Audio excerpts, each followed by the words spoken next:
مگر جو خاص مقبولیت کی گھڑیاں ہیں وہ عین افطار کے بعد ہیں. افطار میں لگ جاتے ہیں ہم, کوئی کھجور کھا لی, پانی پی لیا, دوبارہ ہاتھ اٹھائیں, دوبارہ مانگیں. یہ وقت ہے مانگنے کا, یہ قبولیت کی گھڑیاں ہیں. اللہ کرے کہ ہم ان لمحات کو پراپر انداز میں, صحیح انداز میں گزارنے میں کامیاب ہو جائیں. کیا خوبصورت اشعار لکھے گئے کہ واہ کیا بات ہے ماہ رمضان کی, واہ کیا بات ماہ رمضان کی, واہ کیا بات ماہ رمضان کی, آیا رمضان آ گیا رمضان, واہ کیا بات ماہ رمضان کی,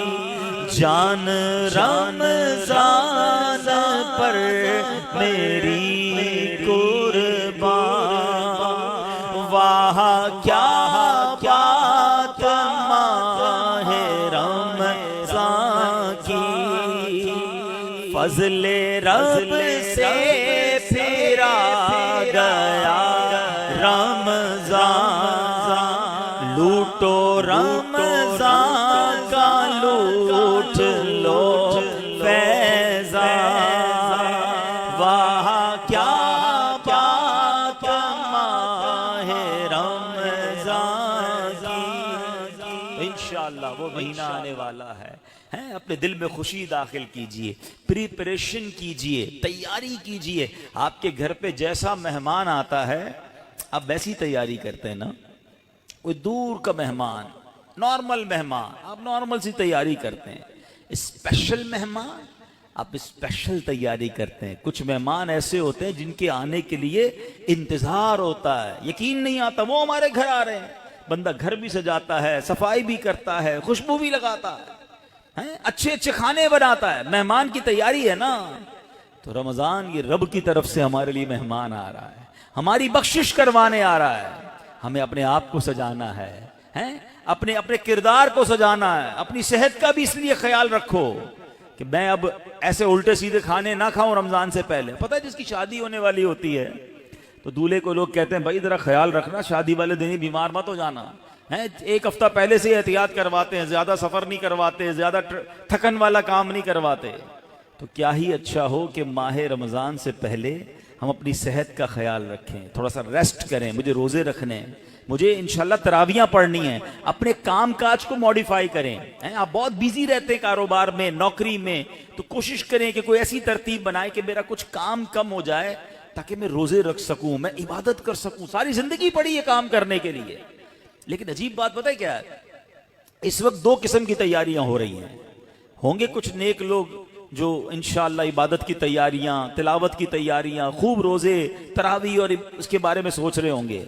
مگر کچھ لوگ وہ ہیں جو اس وقت اسٹاک جمع کر رہے ہوں گے, کاروبار کیسے چمکانا ہے, کون سی آئٹم کا ریٹ بڑھ جائے گا. وہ کاروباری لوگ پیسے کمانے کی تیاری کر رہے ہوں گے. کچھ گھر والے وہ ہوں گے جو یہ سوچ رہے ہوں گے بھئی رمضان میں پکانا کیا ہے, کھانا کیا ہے, کون سی آئٹم لینی ہے. رمضان کھانے پینے کے لیے نہیں آتا. اچھا ویسے بڑی عجیب بات ہے, ذرا سوچیں آپ کہ ماہ رمضان میں ہم روزے رکھتے ہیں, لاجیکلی تو سمجھ یہ آتا ہے کہ ہمارا وزن ٹھیک تھوڑا کم ہو جانا چاہیے, ہم تھوڑے سمارٹ ہو جائیں. مگر کئی لوگ وہ ہیں جن کا رمضان میں وزن بڑھ جاتا ہے. کیوں بھائی؟ اس لیے کہ سحری میں زیادہ کھاتے ہیں, پورا دن روزہ رکھنا ہے. رات زیادہ اس لیے کھاتے ہیں کہ پورا دن روزہ رکھا تھا, پھر 2 بار اور کھاتے ہیں کہ کل پھر روزہ رکھنا ہے. تو عام دنوں میں 2 بار کھاتے ہیں, رمضان میں 4-5 بار کھاتے ہیں. اور وہ کھاتے ہیں جو نہیں کھانا چاہیے. پورا سال جو چیز نہیں کھاتے وہ رمضان میں کھاتے ہیں, پھر موٹے ہو جاتے ہیں, طبیعت خراب ہو جاتی ہے, گلے خراب ہو جاتے ہیں. نہیں, ماہ رمضان تو کم کھانے کا مہینہ ہے, فریش ہونے کا مہینہ ہے. لیکن ہمارے یہاں تو فیسٹیول, اگر میں کہوں کسی کو کہ کسی غیر مسلم کو اگر رمضان میں دورہ کرا دیا جائے پاکستان کے مختلف شہروں کا اور کہیں بتاؤ کیا آپ نے دیکھا, تو کہے گا لگتا ہے مسلمانوں کا کوئی کھانے پینے کا تہوار آ رہا ہے. کہ میں جس مٹھائی کی دکان پہ گیا وہ رش تھا, جس پکوڑے کی دکان پہ گیا وہ لائنیں لگی ہوئی تھی افطار سے پہلے, اور بورڈ لگے ہوئے تھے سحری آفر, افطار آفر. تو لگتا ہے مسلمانوں کا کوئی کھانے پینے کا سالانہ تہوار آتا ہے. کتنی عجیب بات ہے یار, جس مہینے میں پورا دن کھانے پینے سے رکنا ہے اس مہینے میں سارا دن رات کھانے پینے کی باتیں ہو رہی ہوتی ہیں. مجھے بتائیں نا, ہم دوست آپس میں ملتے ہیں کیا بات کرتے ہیں؟ یار سناؤ آج سحری کہاں کرنی ہے؟ اچھا بھائی افطار کہاں کرنا ہے؟ رات کدھر چلنا ہے کھانے کے لیے؟ ارے بھائی یہ بات کون کرے گا؟ تراویح کدھر پڑھنی ہے آج؟ تلاوت کدھر کرنی ہے؟ تہجد کہاں پڑھنی ہے؟ علم دین کی محفل کدھر سجی ہوئی ہے؟ ذکر و اذکار میں آج بیٹھ کے کدھر کرنا ہے؟ آج مل کے اللہ کی بارگاہ میں گر گڑا کر دعائیں کہاں کرنی؟ یہ گفتگو کیوں نہیں ہوتی؟ ماہ رمضان تو نیکیوں کا اجر بڑھا دیا گیا, مگر دماغ میں ایک ہی بات گھوم رہی ہوتی ہے, یا دوسری آج کل کھیل کود شروع ہو گیا رمضان میں. ایسا نہ کریں. ماہ رمضان کے کیسے کیسے فضائل ہیں ذرا سنیے گا. معراج شریف کی روایات میں ہے, معراج کے دولہ مکی مدنی مصطفیٰ صلی اللہ تعالی علیہ وسلم نے سدرۃ المنتہا کے قریب ایک فرشتہ دیکھا. آپ فرماتے لم ارا مثلہ, یعنی ایسا نرالا فرشتہ میں نے کبھی نہیں دیکھا. نبی پاک فرما رہے ہیں. تو آپ فرماتے ہیں کہ میں نے ایسا نرالا فرشتہ تو کبھی نہیں دیکھا تھا. یہ جب تسبیح کرتا تھا تو اس کی ایسی خوبصورت آواز تھی کہ اس آواز سے عرش بھی جھوم اٹھتا تھا. میں نے جبرائیل سے پوچھا ایو خلقی ھذا, اے جبرائیل یہ کون سی مخلوق ہے؟ عرض کی حضور یہ ایک فرشتہ ہے جو حضرت آدم علیہ السلام سے 2000 سال پہلے پیدا کیا گیا تھا.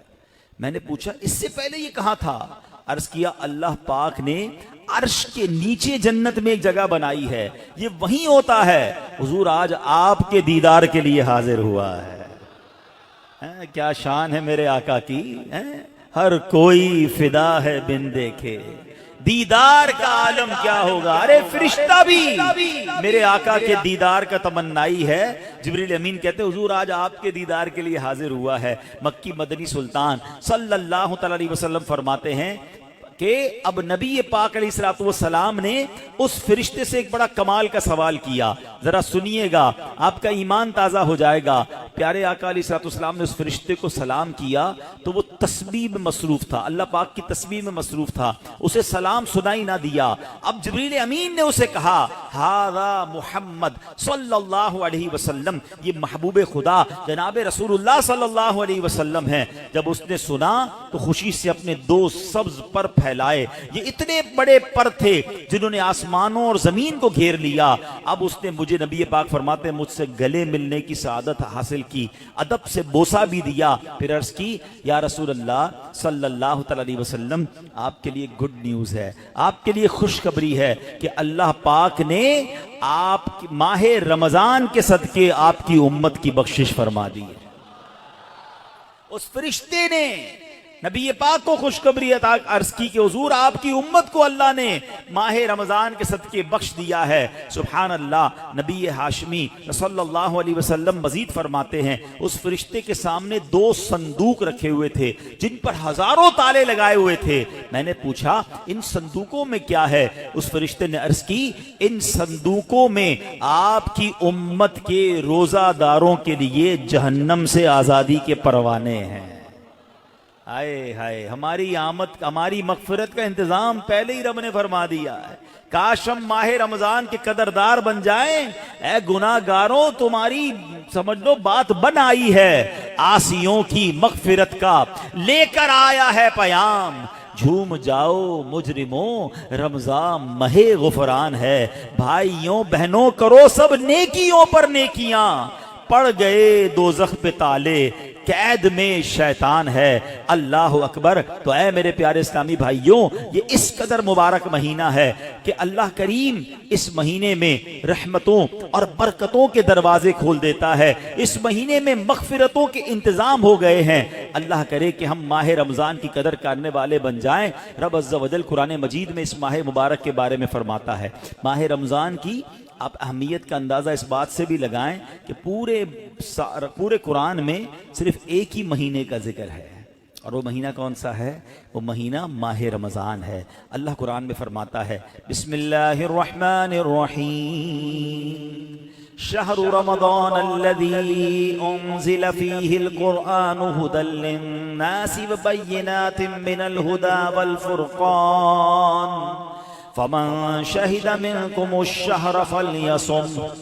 ترجمہ کنز العرفان. رمضان کا مہینہ ہے جس میں قرآن نازل کیا گیا, جو لوگوں کے لیے ہدایت اور رہنمائی ہے اور فیصلے کی روشن باتوں پر مشتمل ہے، تو تم میں جو کوئی یہ مہینہ پائے تو ضرور اس کے روزے رکھے۔ سبحان اللہ! اے میرے پیارے اسلامی بھائیوں، رمضان کا مہینہ کیا خوبصورت فرمایا کہ جو اس مہینے کو پائے وہ روزے رکھے۔ پیارے اسلامی بھائیوں، رمضان المبارک کی شان کیسی ہے؟ یہ مہینے، جس کو بھی رمضان ملتا ہے نا، اس کو گویا لاٹری لگتی ہے۔ میں آپ کو واقعہ سناتا ہوں، بہت امیزنگ واقعہ ہے۔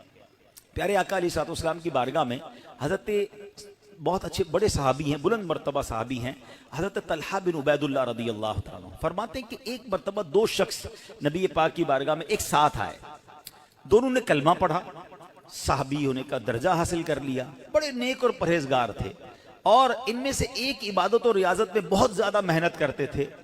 جو زیادہ عبادت گزار تھے، یہ ایک مرتبہ ایک غزوے میں شریک ہوئے اور شہید ہو گئے، جہاد میں گئے اور شہید ہو گئے، اور ایک سال بعد دوسرے جو صحابی تھے ان کا بھی انتقال ہو گیا۔ ٹھیک ہے، حضرت طلحہ فرماتے ہیں ان دونوں کے دنیا سے جانے کے بعد ایک رات میں نے خواب میں دیکھتا ہوں کہ میں جنت کے دروازے پر کھڑا ہوں، یہ دونوں صحابی رسول وہاں موجود ہیں۔ اتنے میں جنت کے اندر سے کوئی باہر آیا، وہ صحابی جن کا انتقال ایک سال بعد ہوا تھا انہیں لے کر جنت میں چلا گیا۔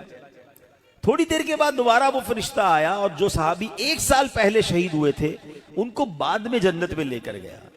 اب بات سمجھ آ رہی ہے؟ جو شہید ہوئے، زیادہ عبادت کرتے تھے، وہ بعد میں جنت میں گئے، اور جو ایک سال بعد جن کا انتقال ہوا، جو اتنی عبادت نہیں کرتے تھے مگر وہ جنت میں پہلے چلے گئے۔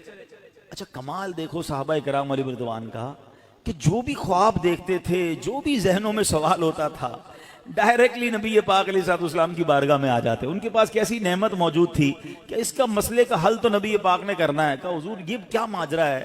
شہید وہ ہوئے، عبادت بھی زیادہ کرتے تھے، جنت میں وہ بعد میں جا رہے ہیں، جن کا انتقال بعد میں ہوا حضور وہ پہلے جا رہے ہیں جنت میں۔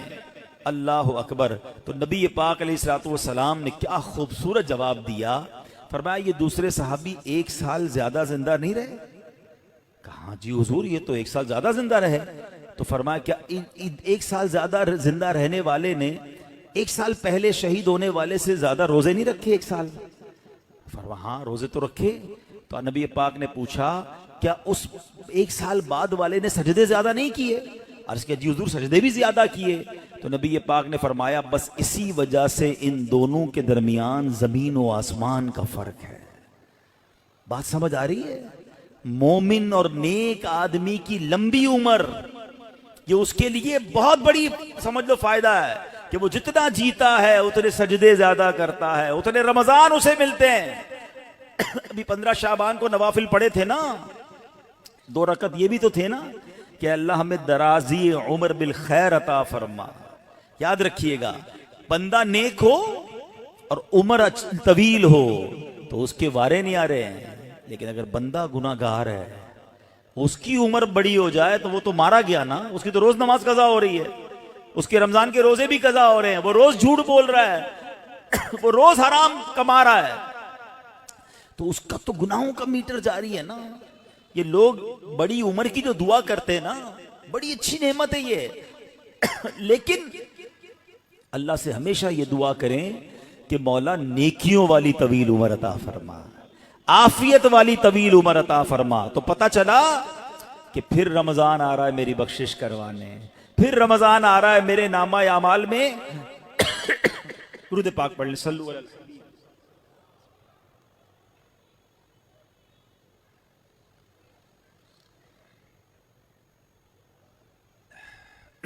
تو پتہ چلا کہ ماہ رمضان یہ ہمارے لیے بہت بڑا احسان ہے۔ اللہ خیر سے رمضان عطا کر دے، اس کو ضائع نہ ہونے دینا، اس کو خوب نیکیوں میں گزارنا۔ پچھلے گناہوں کی معافی کا ایک اور چانس دیا جا رہا ہے، مغفرت کا گویا ایک اور موقع آنے والا ہے۔ اللہ کرے کہ ہم اس کی قدر کرنے میں کامیاب ہو جائیں۔ یا خدا ہم عاصیوں پر یہ بڑا احسان ہے، یا خدا ہم عاصیوں پر یہ بڑا احسان ہے، زندگی میں پھر عطا ہم کو کیا رمضان ہے۔ یا الہی تو مدینے میں کبھی رمضان دکھا، یا الہی تو مدینے میں کبھی رمضان دکھا، مدتوں سے دل میں یہ عطار کے ارمان ہے۔ تو اے میرے پیارے اسلامی بھائیوں، کاش ماہ رمضان کی ہم قدر کرنے میں کامیاب ہو جائیں۔ آپ کو معلوم ہے ماہ رمضان جب ماہ رمضان آتا تھا نا تو میرے آقا اس کا بھرپور استقبال فرماتے تھے۔ انشاءاللہ دعوت اسلامی کی طرف سے آج امید ہے کہ نگران شورا اور پھر پرسوں امیر اہل سنت ایک نرالا انداز استقبال کا اعلان کرنے والے ہیں۔ میں نہیں چاہتا میں پہلے اعلان کروں، ہمارے بزرگوں سے وہ اعلان آ جائے گا تو آپ سب کو پتہ چل جائے گا۔ ویسے تو انشاءاللہ جیسے میں نے کہا کہ اس نیت سے گھر کی صفائی کرنا، گھر میں خوشبو لگانا، اچھا لباس پہننا ہے، خوشی کا اظہار کرنا، ایک دوسرے کو مبارکباد دینا، یہ بھی بہت ضروری ہے۔ دیکھیں ہمیں اگر اپنی آنے والی نسلوں تک یہ بات باقی رکھنی ہے کہ رمضان کی اہمیت رہے، ہمارے بچوں کو پتہ چلے، انہیں سارا سال انتظار رہے، تو ہمیں بھی ماہ رمضان کو سیلیبریٹ کرنا چاہیے۔ نبی پاک کیا کرتے، میرے آقا جب چاند نظر آتا نا سبحان اللہ تو پیارے آقا علیہ الصلوۃ والسلام قبلے کی طرف رک کر کے یوں دعا مانگتے۔ ذرا دعا دیکھیے گا کون سی ہے۔ آقا کی دعا کیا ہوتی؟ اللہم اہلہ علینا بالامن والامانہ والسلامۃ والعافیۃ المجللۃ ودفاع الاسقام والعون علی الصلاۃ والصیام والقیام وتلاوۃ القرآن اللہم سلمنا لرمضان وسلمہ منا حتی ینقضی وقد غفرت لنا ورحمتنا وعفوت عنا۔ اے اللہ اس چاند کو ہم پر امن و امان، سلامتی، مکمل عافیت اور بیماریوں سے حفاظت کا ذریعہ بنا، اور نماز، روزے، عبادت اور تلاوت قرآن پر مدد کا سبب بنا۔ اے رب کریم ہمیں رمضان کی وجہ سے سلامتی عطا فرما، یعنی اسے ہمارے لیے سلامتی والا بنا اور اسے ہم سے سلامتی عطا فرما، یہاں تک کہ جب یہ رخصت ہو تو تیری مغفرت و رحمت اور عفو و درگزر ہمارا یقینی مقدر بن چکا ہو۔ سبحان اللہ۔ تو پتہ چلا رمضان مبارک کی آمد پر خوشخبریاں دینا، لوگوں کو مبارکباد دینا، یہ اچھا کام ہے۔ انشاءاللہ اگر ہم رمضان کی آمد کی خوشی بنائیں گے، اللہ کی رحمت جوش میں آئے اور کاش ہم جنت کے حقدار بن جائیں، مگر ایک احتیاط اس میں کرنی ہے۔ جب بھی رمضان آتا ہے نا تو ایک بڑا عجیب سا میسج وائرل ہوتا ہے۔ کیا وائرل ہوتا ہے؟ حدیث پاک میں ہے کہ جس نے سب سے پہلے آمد رمضان کی مبارک دی اس کے لیے جنت واجب ہو جاتی ہے۔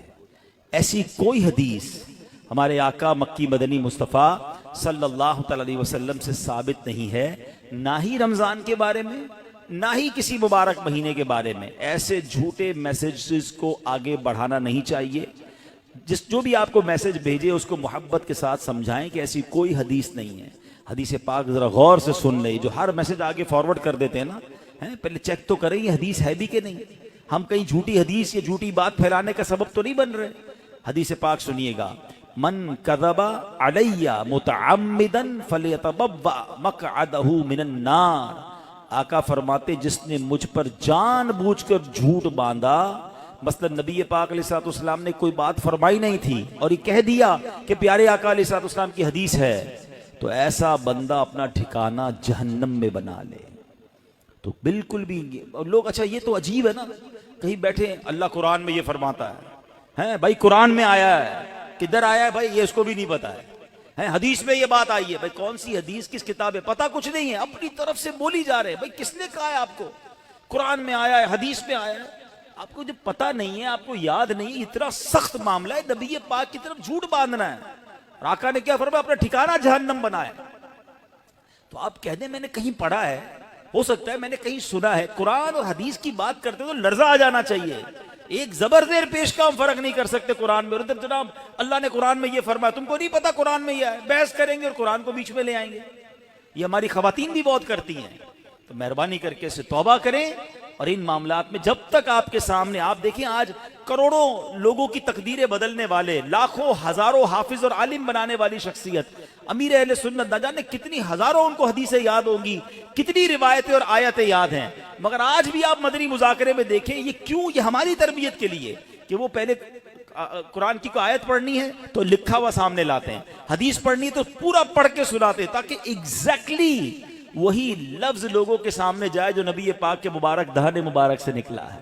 میارے آقا علیہ الصلوۃ والسلام کا ہر وہ لفظ جو نبی پاک کی زبان اقدس سے نکلا ہے وہ چونکہ چنانچہ جیسا کہ کر کے نہیں، ایگزیکٹلی وہ بیان کرنے کی کوشش کرتے ہیں. اور یہ تربیت ہے دنیا بھر کے دعوت اسلامی والوں، بلکہ میں کہتا ہوں ساری دنیا کے مسلمانوں کے لیے، کہ بات کس کی کر رہے ہو یار؟ کس کی زبان سے وہ جملہ نکلا ہے؟ آپ کو پتا ہے؟ پوچھو میرے اعلیٰ حضرت سے وہ زبان کیسی ہے، اس کی گفتگو کیسی ہے. میرے رضا کہتے ہیں وہ دہن جس کی ہر بات وحی خدا، وہ دہن جس کی ہر بات وحی خدا، چشمہ علم و حکمت پہ لاکھوں سلام. وہ زبان جس کو سب کن کی کنجی کہیں، اس کی نافذ حکومت پہ لاکھوں سلام. تو ہماری آپ کی جرت نہیں ہونی چاہیے کہ حدیث میں اپنی طرف سے حاشیے لگائیں، اپنی طرف سے معاذ اللہ قرآن پاک کے بارے میں. بعض اوقات تو یہ بات ایمانیات پر آ جائے گی اگر اپنی طرف سے کوئی بات ایڈیشن کر رہا ہے، تو بڑے احتیاط کی حاجت ہے. البتہ ماہ رمضان ایک اور خوبصورت آیت سنیے گا.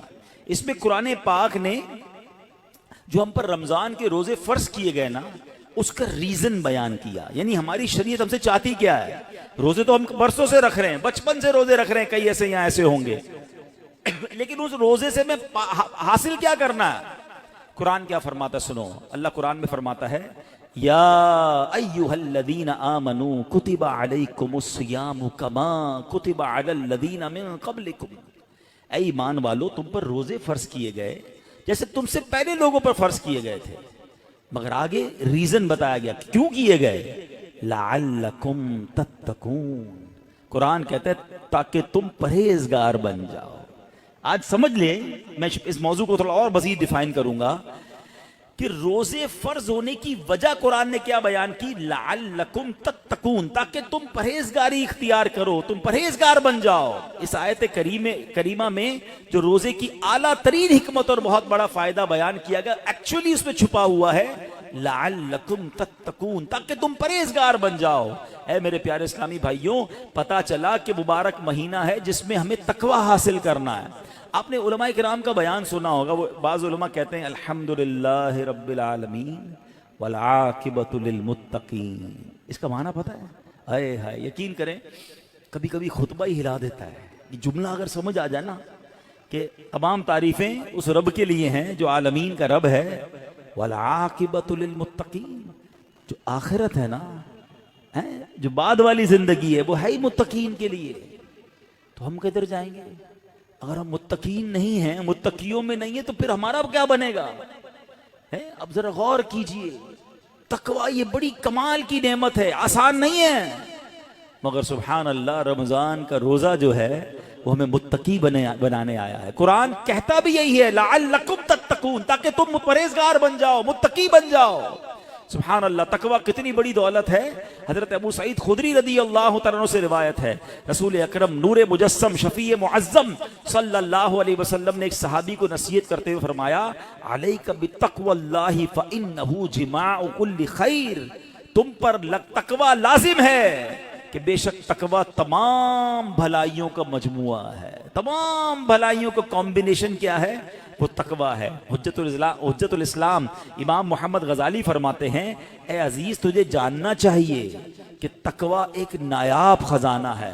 اگر تم اس خزانے کو حاصل کرنے میں کامیاب ہو گئے تو تم بہت بڑی کامیابی حاصل کر لو گے. یوں سمجھو کہ دنیا اور آخرت کی تمام بھلائیاں تقوی میں جمع کر دی گئی ہیں. اور وہ تقوی کیسے ملے گا؟ وہ روزے سے ملتا ہے. اگر بندہ صحیح معنوں میں روزہ رکھ لے تو انشاءاللہ وہ تقوی اختیار کر لے گا. تو اے میرے پیارے اسلامی بھائیوں، اب ذرا غور کیجئے. ایکچولی رمضان کو نئی زندگی پانے کا مہینہ قرار دیا گیا، نشاط ثانیہ. یہ بڑی کمال کی بات سنیے گا. شاید آپ کو حیرانی ہوگی کہ صوفیہ کرام کے مطابق انسان 2 مرتبہ پیدا ہوتا ہے. ہر انسان، صوفیہ کرام کہتے ہیں 2 مرتبہ پیدا ہوتا ہے. پہلی ولادت تو وہ مشہور ہے جب ہم دنیا میں آئے، کوئی 30 سال پہلے آیا، کوئی 40 سال، ڈیٹ آف برتھ ڈے بناتے نا، وہ تو پہلی ولادت ہے. فرمایا دوسری ولادت وہ ہوتی ہے کہ جب بندہ دل کی پاکیزگی حاصل کر لیتا ہے، جب بندہ باطنی بیماریوں سے، حرص، لالچ، ہوس، دنیا کی محبت، تکبر، خود پسندی سے اپنے آپ کو پاک کر لیتا ہے، یہ اس کی دوسری ولادت ہوتی ہے. یعنی زندگی میں ایک موقع ملتا ہے بدلنے کا. ہیں ٹرن اراؤنڈ ہونے کا، اپنے آپ کو سدھارنے کا، سچی توبہ کرنے کا۔ ایک بار پھر رمضان آ رہا ہے، آؤ دوبارہ جی لیتے ہیں، آؤ دوبارہ بدل جاتے ہیں، آؤ اپنے رب سے دوستی کر لیتے ہیں۔ جو زندگی گزری ہمیں سب کو معلوم ہے کیسی گزری، کیوں نہ یہ رمضان نشاط ثانیہ کا اپنے آپ کو بدلنے کا مہینہ بنا دیں۔ اللہ نے پھر موقع دے دیا ہے۔ اے میرے پیارے اسلامی بھائیو، اس بات کو اس طرح سمجھیے، ایک بزرگ بڑی عمر کے تھے، ان کی عمر 60 یا 70 سال تھی، بال بھی سفید تھے۔ کسی نے کہا حضور آپ کی عمر کتنی ہے؟ کہتے 4 سال۔ کہ حضور کیوں مذاق کر رہے ہیں، اتنی بڑی عمر ہے، آپ کے تو اپنے پوتے پوتیاں ہوں گی، آپ کہہ رہے ہیں 4 سال عمر ہے۔ کہتے ہیں بات یہ ہے کہ عمر تو بہت زیادہ ہے، بس توبہ کیے ہوئے 4 سال ہی ہوئے ہیں، اللہ سے دوستی کیے ہوئے 4 ہی سال ہوئے ہیں، باقی زندگی تو کھیلوں میں گناہوں میں گزار دی ہے۔ اب آپ سنبھالیں تو کام اپنے سنور جائے، ہم نے تو کمائی سب کھیلوں میں گوائی ہے، پتہ نہیں ہم کب بدلیں گے، کب وہ زندگی پھر حاصل کریں گے، ورنہ زندگی کیسے گزر رہی ہے۔ ہم میں سے بہت سارے اچھی طرح جانتے ہیں کہ صبح ہوتی ہے، شام ہوتی ہے، زندگی یوں ہی تمام ہوتی ہے۔ کبھی کبھی تو ڈر لگتا ہے یار کہ زندگی بڑھ رہی ہے، ہمارے گناہ بڑھ رہے ہیں، نیکیاں بڑھ رہی ہیں۔ کبھی سوچے تو صحیح، کوئی بیلنس شیٹ تو بناؤ کہ ہر گزرنے والا دن ہم اپنی موت کے قریب ہو رہے ہیں۔ یہ جو برتھ ڈے پر خوشی بناتے ہیں ان کو سوچنا چاہیے۔ میں نہیں کہتا ناجائز ہے، لیکن جس کی 20 سال کا ہو گیا، 25 سال، 30 سال، آپ سمجھ رہے ہیں آپ آگے بڑھ رہے ہیں، آپ موت کے قریب ہو رہے ہیں، ایک زندگی کا سال کم ہو رہا ہے، ہر گزرنے والا دن ہم قبر کے قریب ہو رہے ہیں۔ عقل کیا کہتی ہے کہ جو قبر کے جتنا قریب ہوتا جائے اسے نیکیاں اور بڑھانی چاہیے، مگر ہمارا تو ماجرا ہی الگ ہے۔ اعلیٰ حضرت کہتے ہیں نا، نفس یہ کیا ظلم ہے جب دیکھو تازہ جرم ہے، نفس یہ کیا ظلم ہے جب دیکھو تازہ جرم ہے، نہ تمہاں کے سر پہ اتنا بوجھ بھاری، واہ واہ، روز جرم، روز گناہ، روز خطائیں، ہمارا بنے گا کیا؟ تو کتنی کمال کی بات اس بزرگ نے کہی کہ میری عمر تو 4 سال ہے، کیونکہ اس سے پہلے والی زندگی تو میں شمار ہی نہیں کرتا ہوں۔ توبہ کی ہے، نمازیں شروع کر دی ہیں، اللہ کو راضی کرنے والے کام شروع کیے، یہی میری اصل زندگی ہے۔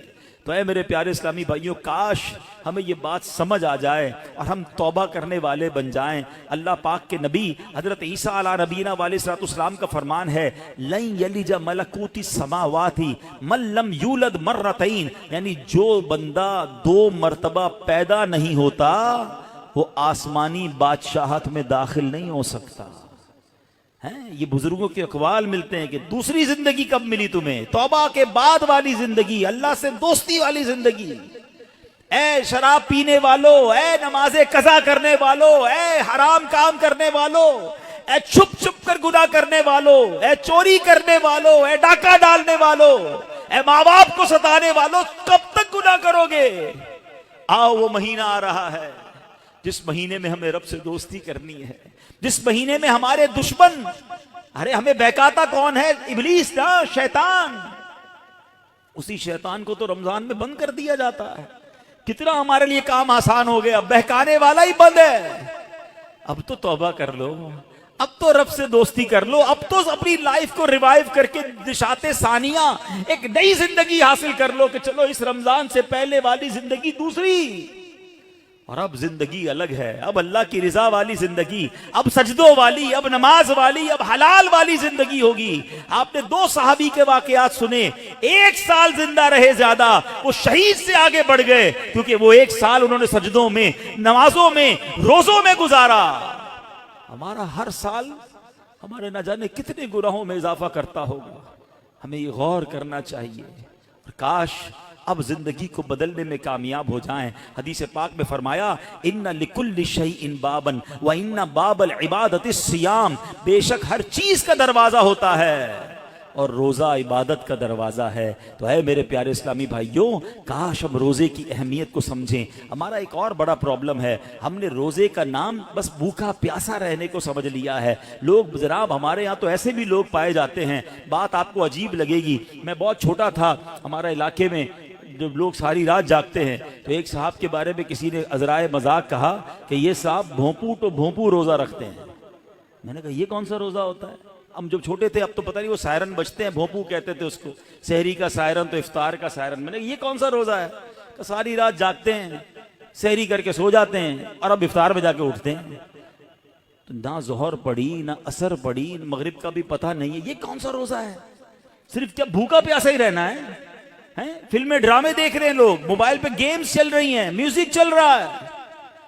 ہم کیوں رمضان کی نہیں سمجھ رہے؟ روزہ کس چیز کا نام ہے؟ دیکھو یہ کیسے بندے کو پلٹا دیتا ہے اگر صدق کے دل کے ساتھ روزہ رکھا جائے. حضرت شیخ ابو بکر شبلی کا واقعہ سنیے گا، تیسری صدی کے بزرگ ہیں. کہتے ہیں اپنی زندگی کا ایک حیرت انگیز واقعہ بیان کیا آپ نے. ایک مرتبہ ایک قافلے کے ساتھ میں ملک شام جا رہا تھا تو کہتے ہیں کہ راستے میں اچانک ڈاکوؤں کی جماعت نے ہمارے قافلے پر اٹیک کیا اور قافلے والوں کا ساز و سامان لوٹ کر اپنے سردار کے سامنے ڈھیر کر دیا. جانچ پڑتال کرنے لگے، ایک شخص کے سامان سے بہت ساری شکر اور بادام نکلے. ڈاکو تو ڈاکو ہوتے ہیں. انہوں نے جناب کہا چلو مال بھی ملا اور کھانا بھی ملا، تو سب نے شکر اور بادام کھانا شروع کر دی. مگر میں نے دیکھا کہ ڈاکوؤں کا سردار کھا نہیں رہا کچھ. تو شیخ ابو بکر شبلی کہتے ہیں بھائی تم کیوں نہیں کھا رہے؟ لوٹ تو لیا ہے، سب کھا رہے، تم خاموش ہو. تو کہتا ہے میرا روزہ ہے. تو شیخ ابو بکر شبلی کہتے ہیں کہ ایک طرف تو لوگوں کا مال لوٹ رہے ہو، لوگوں سے پیسے لوٹ رہے ہو، اور تم روزہ بھی رکھے ہوئے ہو، یہ کیا بات ہوئی؟ تو کیا کہتے ہیں وہ ڈاکو کا سردار کہتا ہے کہ اللہ پاک سے صلح کے لیے کوئی راہ بھی تو باقی رکھنی چاہیے نا. مجھے پتا ہے میں غلط کر رہا ہوں مگر رب کو راضی کرنے کے لیے کوئی راستہ تو باقی رکھوں نا. اللہ اکبر. وہ کہتے ہیں مجھے تو شیخ ابو بکر شبلی کہتے ہیں میں تو بات بھول گیا، مگر کچھ عرصے کے بعد میں نے مکہ مکرمہ میں اسی ڈاکوؤں کے سردار کو دیکھا. اس کے چہرے پر عبادت کا نور تھا، مجاہدات کی وجہ سے اس کا جسم کمزور پڑ چکا تھا، وہ احرام باندھے طواف کعبہ میں مصروف تھا. اسی حالت میں دیکھ کر مجھے ایک بار پھر حیرت ہوئی. میں نے ان سے پوچھا تم وہی نہیں جو ڈاکوؤں کے سردار تھے؟ کہتے ہاں بات یہ ہے کہ میں وہی ہوں، اور سنیے اسی روزے نے میری اللہ پاک سے صلح کروا دی ہے. یہ روزہ عبادت کا دروازہ ہے، اس کی اہمیت کو سمجھنا ہے. روزہ رکھ کر جو لوگ گناہ کر رہے ہیں، رمضان کی راتوں میں جو گناہ کر رہے ہیں، خدا نہ ایسا نہ کریں. اور آئیے گناہوں بھری زندگی سے ہمیں اپنے آپ کو بدلنا ہے. صحابی رسول حضرت جابر بن عبداللہ کا کمال کا فرمان ہے. میں نے خود زندگی میں پہلی بار یہ جو جملہ پڑھا، لیکن کیا کمال کی بات آپ فرماتے ہیں. آپ فرماتے لا تجعل یوم صومک و یوم فطرک سواء. فرماتے تمہارے روزے کا دن اور بغیر روزے کا دن ان دونوں کو ایک جیسا مت رکھو. بات بڑی پتے کی ہے. تم بغیر روزے کے جیسے ہوتے ہو، روزے میں بھی ویسے ہی ہو. روزے کا دن الگ ہونا چاہیے، اس دن عبادتیں زیادہ ہونی چاہیے، اس دن گناہوں سے بدلنا ہونا چاہیے، اس دن میرے اندر اور تبدیلی آنی چاہیے. کاش آنکھوں کا روزہ ہو کہ میری آنکھیں حرام نہ دیکھیں. کاش زبان کا روزہ ہو کہ میری زبان جھوٹ نہ بولے، کسی کا دل نہ دکھائے. کاش میرے ہاتھ بھی روزے میں ہوں، یہ ہاتھ کسی ظلم کی طرف نہ بڑھیں. کاش میرے پیر بھی روزے والے ہوں، یہ پیر مجھے کسی حرام کے اڈے کی طرف نہ لے جائیں. اللہ کرے کہ صرف بھوکا پیاسا نہیں، ہم اپنے پورے جسم کا روزہ رکھیں، اپنے کردار کا روزہ رکھیں، میری ذات سے کسی کو تکلیف نہ پہنچے. اور سچی بات بتاؤں، روزہ تو بہت سارے لیسن دیتا ہے. تقوی کی بات ہو رہی ہے نا، ایکچولی تقوی کی شاندار پریکٹس بھی ہمیں روزہ کرواتا ہے. مجھے بتائیے جب ہم روزہ رکھتے ہیں اور افطار کا وقت قریب آنے والا ہوتا ہے، لاکھوں کروڑوں لوگ روزہ رکھتے ہیں پوری دنیا میں، اب دیکھیں تو اربوں لوگ روزہ رکھتے ہیں. کوئی ایک اسلامی بھائی، بچہ بچی مجھے بتا دیں، اسلامی بھائی اسلامی بہن، کہ جو روزے سے پہلے چپکے سے گھر میں جائے، کوئی دیکھنے والا نہ ہو اور کچھ کھانا پینا کھا لے. آپ کے ساتھ کئی بار ایسا ہوا ہوگا کہ افطار سے پہلے آپ گھر گئے ہوں گے، گھر میں کوئی نہیں ہے، آپ نے فریج کھولا ہوگا، کوئی ٹھنڈا شربت پڑا ہوا ہے، فروٹ کٹا ہوا ہے، گھر میں پانی کا جگ بھی پڑا ہوا ہے، آپ کو پیاس بھی لگ رہی ہے، گھر میں کوئی بھی نہیں ہے. کوئی ایک ایسا ہے جس نے چپکے سے پانی پی لیا ہو. جب کوئی نہیں دیکھ رہا، بھائی کیوں نہیں پیا آپ نے؟ تو آپ کیا جواب دیں گے؟ کون دیکھ رہا ہے؟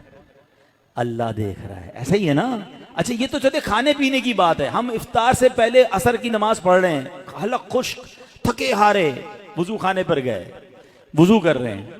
جب کلی کرتے ہیں تو ہمارے منہ میں پانی آ چکا ہے. منہ اور حلق میں کتنا فاصلہ ہے؟ 1 انچ کا بھی فاصلہ نہیں ہے. کوئی دیکھ بھی نہیں سکتا کہ میں نے کلی کر کے پانی کتنا باہر نکالا، کتنا اندر ڈال دیا. تو ایک آدھا گھونٹ پی لو بھائی، کسی کو نہیں پتہ چلے گا۔ تو آپ کیا جواب دیں گے؟ کون دیکھ رہا ہے؟ جواب ذرا بلند آواز سے دو نا، کون دیکھ رہا ہے؟ کمال کی بات ہے۔ دیکھو روزہ کیسی شاندار پریکٹس کرا رہا ہے، میں اکیلا ہوں، کھا پی اس لیے نہیں رہا ہوں کہ اللہ دیکھ رہا ہے۔ اور آپ کو پتہ یہی کھانا پینا سحری کا وقت ختم ہونے سے پہلے بھی حلال، افطار کا وقت ہو گیا اس کے بعد پھر حلال، صرف اس ٹائم میں نہیں کھا پی رہا۔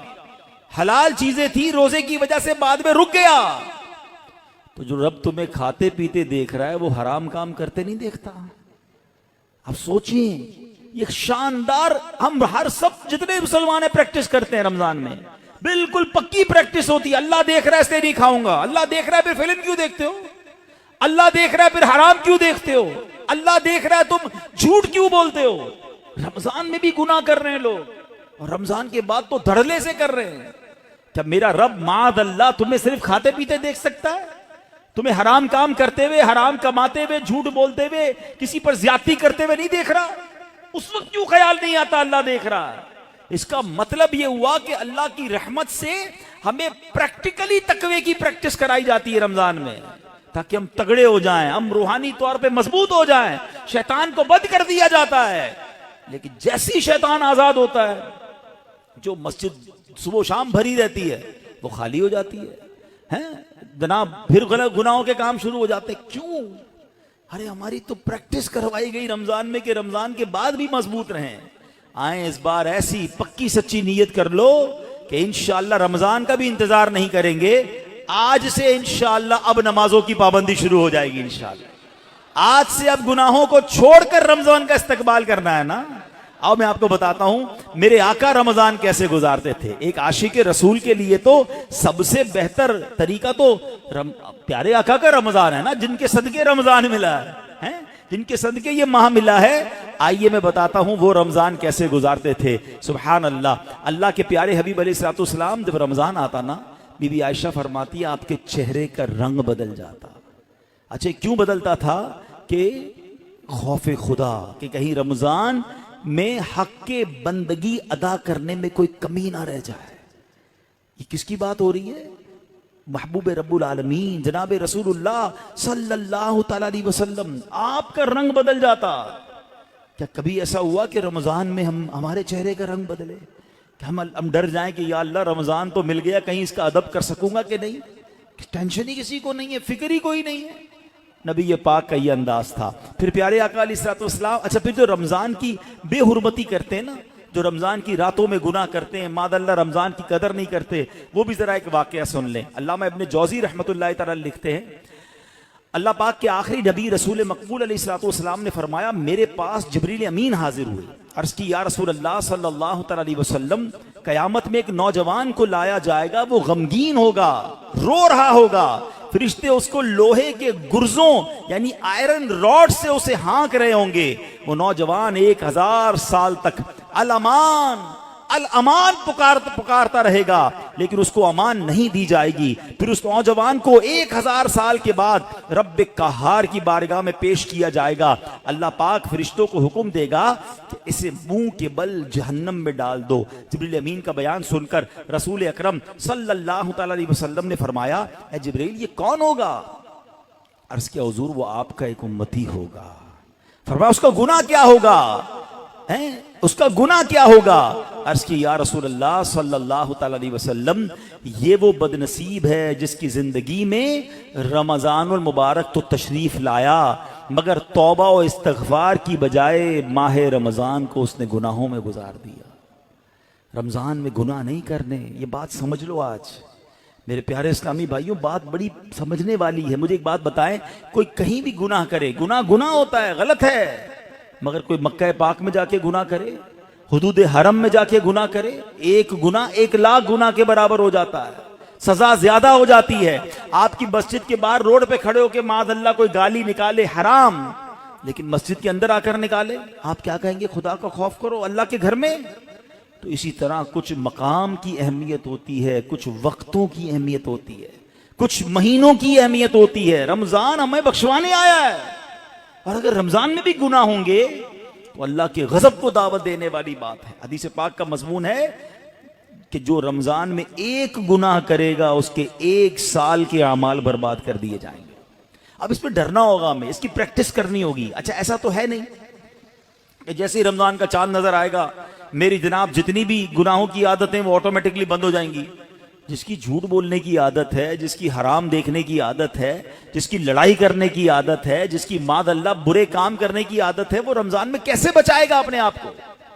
تو ابھی سے اپنے آپ کو بچانا شروع کر دیں، پریکٹس شروع کریں اور اپنا ذہن بنا لو. آپ کچھ بھی ہو جائے میں نے انشاءاللہ گناہ نہیں کرنا ہے.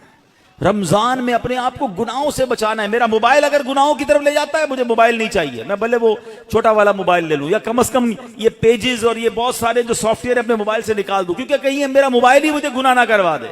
مجھے نہیں کھولنا ٹی وی اگر میرے ہاتھ سے ریموٹ ہاتھ میں آتا ہے اور میں کچھ غلط چیز دیکھتا ہوں. مدنی چینل دیکھیں، سبحان اللہ. ہر اس دوستی سے، ہر اس کمپنی سے، ہر اس صحبت سے مجھے بچنا ہے کہ جہاں بیٹھتا ہوں تو غیبتیں ہوتی ہیں، جہاں بیٹھتا ہوں تو جناب گناہ ہوتے ہیں. مجھے نہیں جانا بھائی. ایک گناہ اور 1 سال کے اعمال برباد. پتہ چلا لوگ رمضان میں نیکیاں کر کے بخشش پا رہے ہوں اور میں اپنی بری عادتوں کی وجہ سے مار کھاؤں. یہ بہت سخت عذاب ہے. دیکھیں آپ نے سنا نا کہ 1000 سال تک وہ الامان الامان پکارتا رہے گا مگر اس کی پکار نہیں سنی جائے گی. ایک اور واقعہ آپ نے سنا ہوگا، امیر اہل سنت نے فیضان رمضان میں لکھا کہ مولا علی شیر خدا کرم اللہ تعالی وجہ الکریم نے ایک مردے کے حالات دیکھے، اسے آگ میں جلایا جا رہا تھا. وہ پکارنے لگا، اے علی مجھے بچائیے، میری سفارش کیجئے. مولا علی شیر خدا ہیں، اللہ کی بارگاہ میں عرض کرتے مولا اس کو بخش دے. ارشاد ہوتا ہے اے علی تو آپ اس کی سفارش نہ کریں. کہ یا اللہ کیا وجہ ہے؟ کہ یہ وہ شخص ہے جو رمضان میں روزے تو رکھتا تھا مگر رمضان کی رات گناہوں سے باز نہیں آتا تھا. مولا علی کو سفارش سے روک دیا گیا. بہرحال آپ سوچیں یہ تو روزے رکھ کر گناہ کرنے والے کا حال ہے. جو روزہ ہی نہیں رکھتا اس کا کیا ہوگا؟ تو خدا را یہ مہینے میں قدر کرنی ہے. یہ مہینہ میری اور آپ کی بخشش کے لیے آیا ہے. یہ ہمارے اعمال نامے کو بہت زیادہ انشاءاللہ امپروو کرنے کے لیے آیا ہے.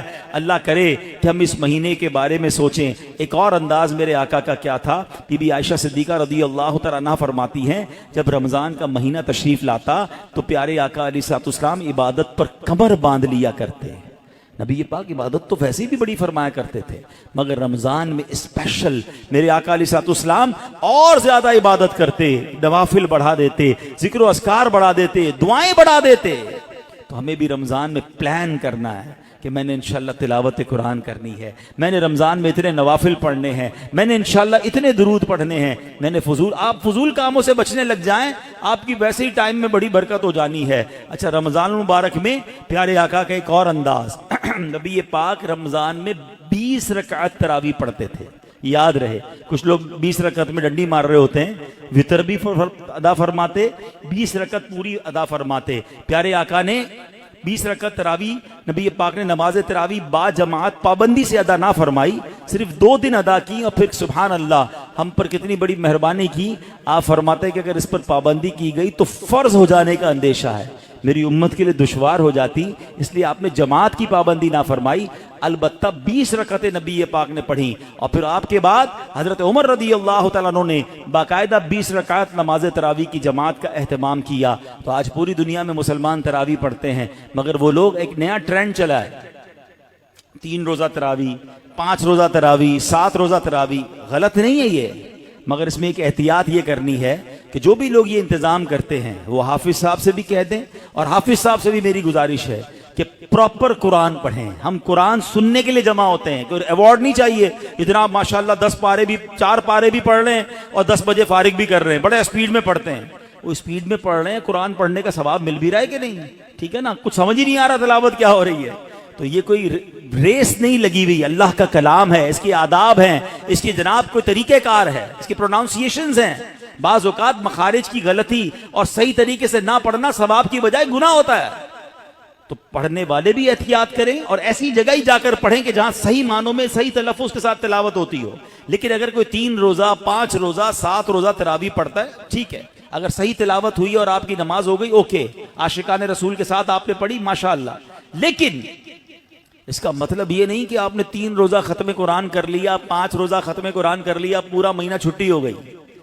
چاند رات تک، جب تک چاند نظر نہیں آتا اس سے پہلے پہلے آپ نے روزانہ تراویح پڑھنی ہے، سنت موقدہ ہے۔ کچھ لوگ سمجھتے تراویح نہیں پڑھی تو کوئی گناہ نہیں ہے، نہیں، تراویح سنت موقدہ ہے۔ سیدی اعلیٰ حضرت فرماتے ہیں سنت موقدہ کے ترک کی عادت بنا لینا گناہ ہے۔ اور میں نے آپ کو پہلے بتایا آج بیان کے شروع میں، ہر سجدے پر 1500 نیکیاں ہیں، تو سستی تو کرنی ہی نہیں ہے۔ 20 رکعتوں کے بعد تراویح کے وتر کے بعد نفل بھی پڑھنے، اللہ کرے سحری میں اٹھے تو تہجد بھی پڑھیں، ہر سجدے پر نیکیاں ہیں۔ تو ہمیں تو اور عبادت کرنی ہے، نہ کہ عبادت سے جی چرانے کے، دور بھاگنے کے فارمولے اختیار کریں۔ نبی پاک کا ایک اور بڑا پیارا انداز، میرے آقا جب جبریل امین پیارے آقا کے پاس آتے نا تو نبی پاک جبریل امین کے ساتھ قرآن کا دور فرمایا کرتے ہیں۔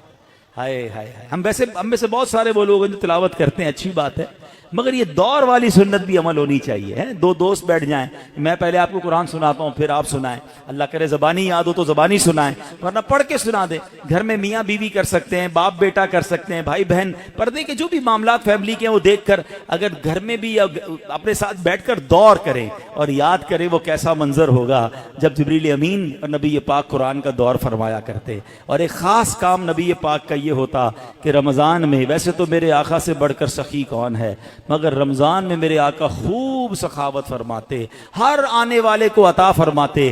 راوی لکھتے ہیں ایسی سخاوت ہوتی کہ جیسے تیز آندھی چلتی ہے، اس سے زیادہ نبی پاک کی سخاوت جو ہے وہ جاری رہتی۔ تو ہمیں بھی چاہیے کہ ماہ رمضان میں ہم سخاوت کریں، اپنے دسترخوان کو بھی وسیع کریں، اور لوگوں تک بھی جناب جو مسلمان پریشان ہیں ان تک جناب آپ مدد پہنچائیں، یہاں جس سے جتنا بن سکے۔ ایک بات یاد رکھیے گا، جب بھی بات سخاوت کی آتی ہے نا تو ذہنوں میں یہ بات آتی ہے کہ جناب یہ تو امیروں کا کام ہے، یہ بھول ہے ہماری۔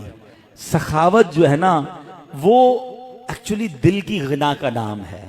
کوئی بے شک 1 روپیہ دے اللہ کی راہ میں، اخلاص کے ساتھ دے، اپنی حیثیت کے مطابق دے رہا ہے، ہو سکتا ہے اس کے 1 روپیہ کسی کے لاکھ روپے سے بڑھ جائے۔ حدیث پاک میں بھی ہے، ایک حدیث پاک کا مضمون ہے کہ 1 لاکھ سے بڑھ گیا۔ صحابی نے کہا حضور 1 لاکھ سے کیسے بڑھ گیا؟ تو کچھ اس طرح ارشاد فرمایا کہ ایک شخص آیا جس کے پاس 2 دینار تھے یا 2 درہم تھے، اس نے وہ 1 اللہ کی راہ میں دے دیا، اور ایک آیا جس کے پاس لاکھوں تھے، وہ لاکھوں میں سے اس نے 1 لاکھ دیا۔ تو بتائیں نا زیادہ بڑا سخی کون ہوا؟ 2 میں سے 1 دے دیا، 50% دے دیا، تو اصل سخی تو وہ ہوا۔ تو اللہ کی بارگاہ میں دل دیکھا جاتا ہے، یہ نہ دیکھو میں کتنی کوانٹٹی دے رہا ہوں، مگر آپ یہ سوچ لو کہ اپنی حیثیت کے مطابق میں نے سخاوت کرنی ہے۔ اور ویسے ہی لوگ بڑے پریشان ہیں، یہ دن ہے سخاوت کرنے کے، کسی کا دسترخوان اچھا کر دیں، کسی کی جناب افطاری سحری اچھی کر دیں، کسی کے بچوں کی عید اچھی کر دیں۔ ہمارا ایک اور بڑا پرابلم ہے کہ بعض اوقات ہم روڈ پر مانگنے والوں کو تو بہت کچھ دے رہے ہوتے ہیں، لیکن گھروں میں لوگ بڑے پریشان ہیں، تو ہمیں سفید پوش لوگوں کو تلاش کر کے، اچھا اب یہ بھی جب کہتا ہوں تو لوگ کہتے ہیں یار سفید پوش کہاں سے ملیں گے؟ بھائی آج کے دور میں جس کی آمدنی 40-50 ہزار سے کم ہے وہ پریشان ہی ہے، وہ ہینڈ ٹو ماؤتھ ہے، اس کا پورا نہیں ہو رہا۔ اللہ نے اگر کسی کو نوازا ہے تو بن مانگے، ایک بڑا عجیب انداز بھی آج ہو گیا ہے، بھائی کوئی ضرورت ہو تو مانگ لینا۔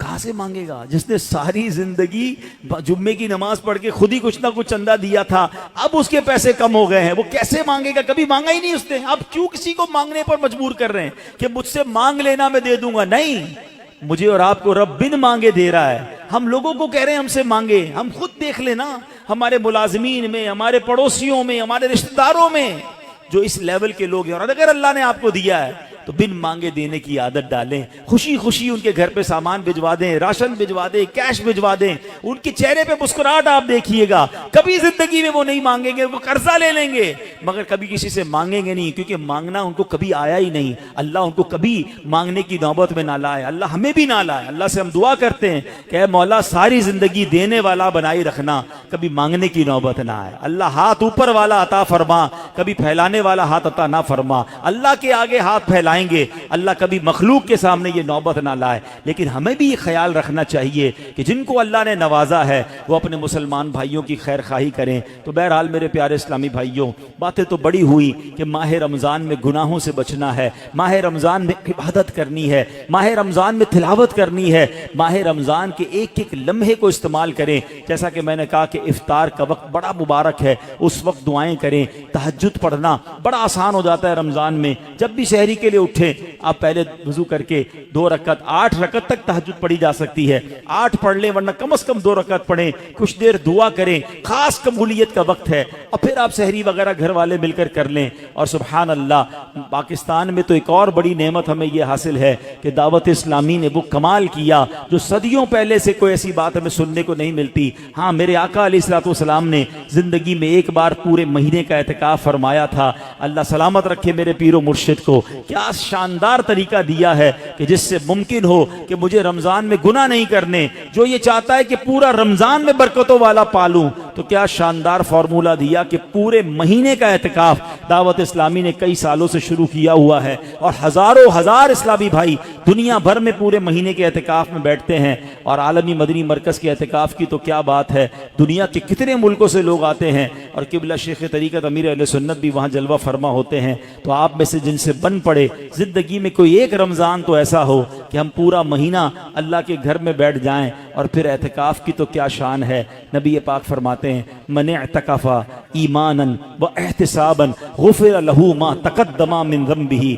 آقا فرماتے ہیں جو ایمان کی حالت میں ثواب حاصل کرنے کے لیے اعتکاف کرے, اس کے پچھلے سارے گناہ معاف کر دیے جاتے ہیں. تو آخری عشرے کے اعتکاف کی تو شان ہی نرالی ہے. پورا مہینہ نہیں تو آخری عشرے کا اعتکاف کریں. کیوں کہ ایک رات ہے, ہاں وہ بڑی کمال کی رات ہے. قرآن پاک میں رمضان کا تو ذکر آیا نا, اس رات کے لیے تو پوری سورت آئی ہے سورہ قدر کے نام سے. اور کیا فرمایا, انا انزلناہ فی لیلۃ القدر وما ادراک ما لیلۃ القدر لیلۃ القدر خیر من الف شہر. تم نے کیا جانا لیلۃ القدر کیا ہے؟ لیلۃ القدر 1000 مہینوں سے بہتر ہے. تو یہ 1000 مہینوں سے بہتر رات کیسے ملے گی؟ سبحان اللہ, ہمارے آقا کتنے مہربان ہیں. یہ نہ فرمایا کہ پورے سال میں کبھی بھی لیلۃ القدر آ جائے, پورا سال ڈھونڈنا پڑتی. یہ بھی نہ فرمایا کہ پورے رمضان میں کوئی بھی رات لیلۃ القدر ہے تلاش کرو, پورا مہینہ ڈھونڈنا پڑتا. فرمایا رمضان کے آخری عشرے کی 5 طاق راتوں میں سے ایک رات لیلۃ القدر ہے, اسے تلاش کر لو. حدیث کا مضمون ہے. تو پھر اسی لیے اعتکاف کیا جاتا ہے کہ 10 دن اگر ہم مسجد میں ہیں تو جو بھی رات شب قدر ہوگی وہ ہمیں حاصل ہو جائے گی. تو ممکن ہو سکے تو رمضان کے آخری عشرے کا اعتکاف کر کے لیلۃ القدر کی برکتیں حاصل کریں. رب کریم سے پھر دعا ہے, اے مولا ہمیں صحت کے ساتھ عافیت کے ساتھ ماہ رمضان نصیب فرما, پورے روزے رکھنا نصیب فرما, پوری تراویح پڑھنا نصیب فرما, اور جو بخشے جائیں اے اللہ ان بخشے ہوں کے صدقے ہم گناہگاروں کی بھی بخشش فرما.